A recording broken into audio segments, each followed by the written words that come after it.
back to the Three Hammers. What am I doing awake at 8:30 on a Sunday? Well, I'm back to work tomorrow after 6 weeks off. As most of you know, I work in a primary school teaching PE. It's been a lovely 6 weeks off, but yes, I've got to get my body back to waking up early for work after 6 weeks off.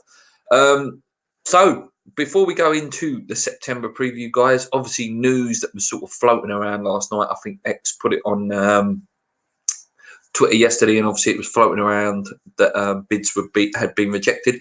But apparently now, guys, Chicharito is off. Apparently he has handed his transfer request. He looks like he's going to be off to Seville. Rumoured value at around £7 to £8 million. Looking at Chicharito, guys, obviously, you know, he joined us on the 24th of July 2017 for 16 million with reputation. I think a lot of us were really excited when he did sign. I, for one, been wanting him for a couple of years, you know, important goal scorer, any club he'd been at, Manchester United, Leverkusen, Real Madrid even as well. You know, just didn't work out for him, did it? His first game, he obviously was Manchester United, a 4-0 loss, but his first goals came against Southampton. He scored 2 goals. The game when Arnie famously got sent off for the elbow. He scored some important goals for us. Obviously, like I say, just after that Saints game, he got his hamstring injury. So injuries have hampered him and illnesses. But he did get some important goals for us. Chelsea, I remember, at Stamford Bridge. Bournemouth as well. He got a late equaliser, and obviously the Huddersfield game. He got the 4-3, didn't he? That one, and some important goals against Brighton as well. In total, he played 63 appearances. I wouldn't say starts, and got 17 goals in those 63 appearances, which roughly works out to about 1 in 3.5 games, more 1 in 4. He never really played to his strengths. Any manager that we've had, he's played under at West Ham, whether it be Bilic, Moyes, Pellegrini, they play lone strikers, and Chicharito was never going to be able to play the lone striker role by himself. He's too small, and his game, you know, is about, listen, Chicharito, mate, you stay in the 18-yard box, you do not move, and we will feed the ball to you. And we've never played that style, which is a shame. The one game I do remember him playing really well that sticks out is Newcastle away, if any of you remember that. I think he was playing just behind Arnie, or Arnie was playing just behind him. That was one of his best performances. I don't know, the link-up play was there. I thought he might work out well with Haller, but it doesn't look like we're ever going to get to see them play together, which is a shame. But you can see the difference in class and quality in Haller. You know, he can play that lone striker. He can play the box in the box. He can take long shots. So it's a shame it didn't work out for him. I don't think he fully fell in love with the club. And I think, you know, losing of Bilic and David Moyes, obviously he didn't have a good relationship with him when he was at Manchester United as well. So, yeah, it's good money. Good money off the books as well. 145 grand a week rumoured to be on. So it's good, you know, to have him off the books. Yeah, morning to you, FFC MH. It is a bit early. I just said that I'm back to work tomorrow after 6 weeks off. So, yeah, I've got to get back to my wake up pattern because it's been a long 6 weeks off relaxing. Yeah, Chelsea away is, well, we played well with Arnie playing off him. Yeah, like I say, when he's got someone to play off, I think he is a very, very good striker. But listen, it hasn't worked out, has it? But the fear is, I know there's only one person in the watching at the minute, but it's great. You know, it's good. Obviously, that will build up in a minute. It leaves us short, really, doesn't it? It leaves us short up front. We've only now got Haller and Ajeti. Obviously, Antonio injury. That's why I'm quite surprised that we have sold him with the Antonio injury. And Ajeti's still looking a bit, you know, a little bit raw. He's not quite there yet. He's got a lot of potential, but he's not quite there yet. He can, guys, actually sign free transfers. Apparently, X says in terms of quality of free transfer, we probably will wait till January. And listen, fingers crossed, you know, that we don't get any injuries between now and January, because it only takes Haller to get injured and then you're looking weak again. Obviously yesterday, fantastic with the full 11 out, but you know, you're one injury away from a crisis. Obviously, if you do look at the free transfers, I think Daniel Sturridge is still floating around as a free transfer. I don't know whether did Balotelli get a club. I'm not 100% sure. Yeah, I don't know. Obviously, like I say, Haller stays fit, we're fine. It would be West Ham's luck, wouldn't it, that gets injured. Anyway, guys, this video was about September, and this is the September look ahead. Obviously, we go into the international break now off the back of, in my opinion, a fantastic August. Finished with 4 undefeated in the end, didn't we? Current run. Only the real, obviously, massacre was Manchester City. But listen, there's going to be, out of the 20 teams, 15 teams that are going to go through the same massacre.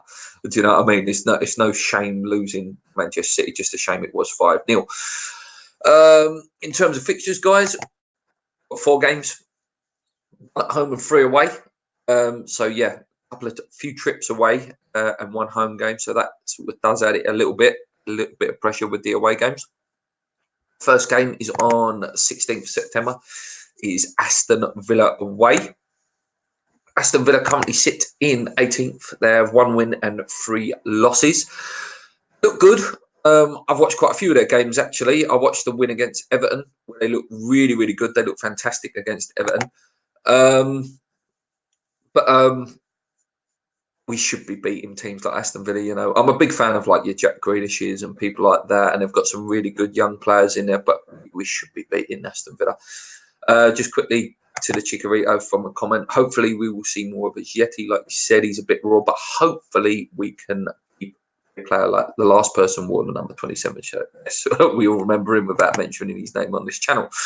Yeah, the last time we Aston Villa was last one at Villa Park was February 2014, a little while ago. Obviously, they have been out of the league.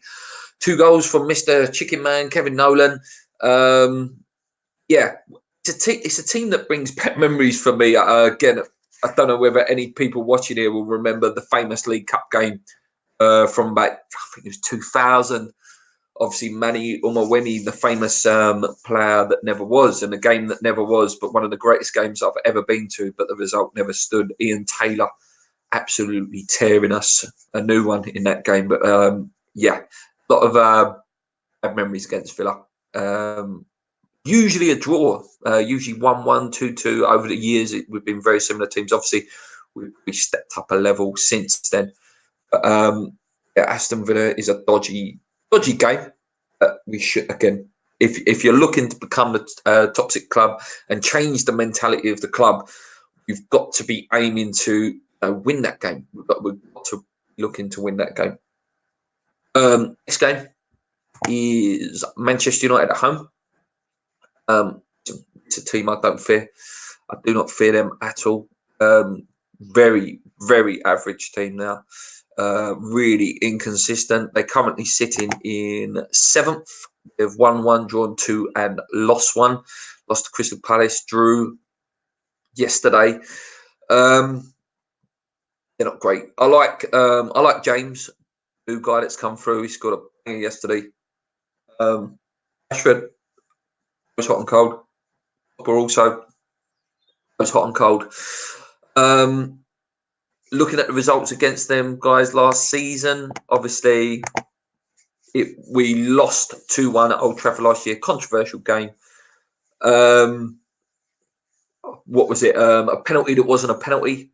Anderson's goal got disallowed. It was a real, game. If VAR was there, we would have won that game. And obviously, at the London Stadium, we won 3-1, which was a fantastic game. Really was a fantastic game. Anderson's first goal for the club, and obviously Yarmolenko got injured in that game. But yeah, really, really, really top performance from West Ham in that game. Welcome Neil again. Nice to have you in the chat again. I will answer this question at the end. How many points in September? Because that's one of the points I've at. So I will answer that, guys. After that visit from Manchester United, we play Oxford United in the League Cup, another away game. Doing my research this morning, I just go through where they are at the minute. They're 18th at the moment, 1 win, 2 draws, 3 losses. We played there back in 2010, 1-0 win.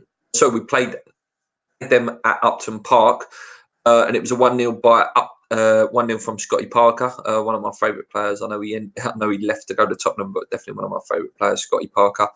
But in terms of our record up there, guys, it's not the best of records at all. I'm just going to put the stats up for you.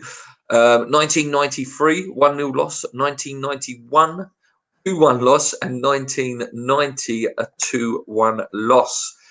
Our last win there, guys, April the 7th, 1990. So I think we was in the same league at that time. It was a 2-0 win, Trevor Morley and Quinn. So, a long time ago since we beat them at their ground. And a club, like I say, they beat us basically 3 games in a row at one point in the early 90s. So, potential banana skin there, potential banana skin for Oxford.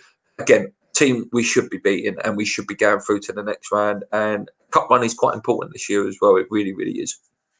After that, guys, we play Bournemouth away.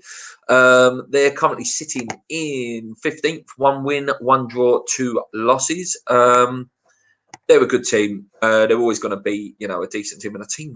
And we haven't got a very good record against. Last season, 2-0 loss and a 2-1 loss. The guy Callum Wilson loves scoring against us, doesn't he? He loves scoring, absolutely loves scoring against us. Scored in the last game at Upton Park against us. I think he was the last man to get an hat trick against us at Upton Park, potentially. Correct me if I'm wrong.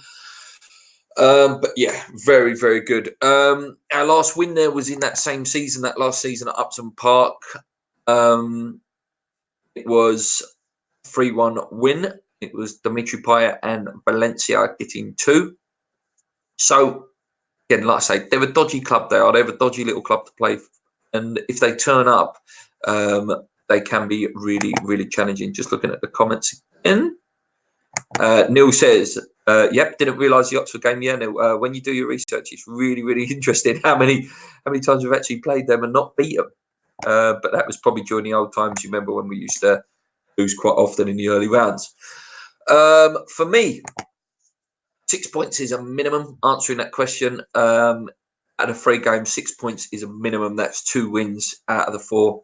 2 wins out of the 3 league games. With a 7 would be brilliant. If we got 7 again, like we did in September, we're really good going. Like I say, we should be aiming to beat your Villas, your Bournemouths, and maybe get the draw at United, or vice versa. Man United, Bournemouth, draw at Villa. 7 is a minimum. 9 is not unrealistic. 9 is not unrealistic. 3 wins is not unrealistic if we play with the mentality we played with against Norwich yesterday. I don't know. I don't know. What do you think, guys? What's your minimum points total? I say you really have got to be pushing on in that cup, and if we really have ambitions of being a top 6 club, we've got to really turn up. And none of this not turning up for games anymore. The Brighton game was a bit of a dodge one because Sebastian Haller wasn't fit, and I think if Haller was fit, we probably would have won that game, and then we would have come out with 9 from 4. That's it, really, guys. That's a quick little video, a preview for September. I'm going to give you about 30 seconds if you do have any questions you want to ask me. If you're still in the chat, let's see. Someone's just commented there very quickly. 7 is pushing it, as if Bournemouth don't pick up points till they play us. They would turn us over. Yeah, I agree. Like I say, there's a lot of football to be played between them games. Like you say, Villa down there at the minute. So if they haven't picked up, they're playing us, they'll want to win. So because if they don't win that game, they're still down there. Like you say, Bournemouth currently sitting in 15th. If they haven't picked up another win till then, they could be really pushing us for the win. Manchester United, you just don't know what you're going to get. So Yeah, I totally agree. I totally agree with that.